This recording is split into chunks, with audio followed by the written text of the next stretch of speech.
అందరికీ నమస్కారం అండి.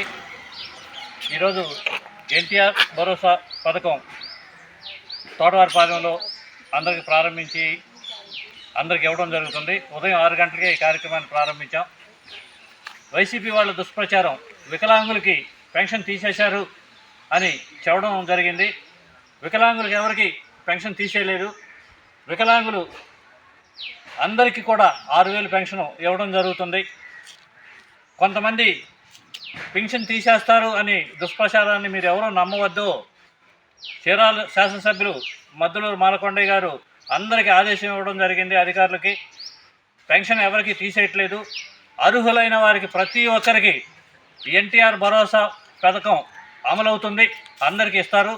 ఎవరు ఆందోళన చెందవలసిన విషయం లేదు. పెన్షన్లు అనవసరంగా తీసేస్తారు అని పెద్ద ఎత్తున పుకారు పట్టించి గందరగోళం పరిస్థితి ఏర్పరుస్తున్నారు. దానికి విరుగుడుగా మేము ఇంటింటికి తిరిగి మీ పెన్షన్లు తీసేయడం లేదు, అర్హులైన వారికి ప్రతి ఒక్కరికి మద్దులూరు మాలకొండయ్య గారి నాయకత్వంలో ఎట్టి పరిస్థితుల్లో పెన్షన్లు ఇవ్వడం జరుగుతుంది. మనం అందరం కలిసి నారా చంద్రబాబు నాయుడు గారికి, పవన్ కళ్యాణ్ గారికి కృతజ్ఞతలు తెలియజేసుకోవాల్సిన అవసరం వచ్చింది. ఎందుకంటే 3,000 నుంచి 6,000 పెన్షన్ చేశారు. ఎవరికి తీసేయడం లేదు. అందరికీ పెన్షన్లు ఇస్తారు.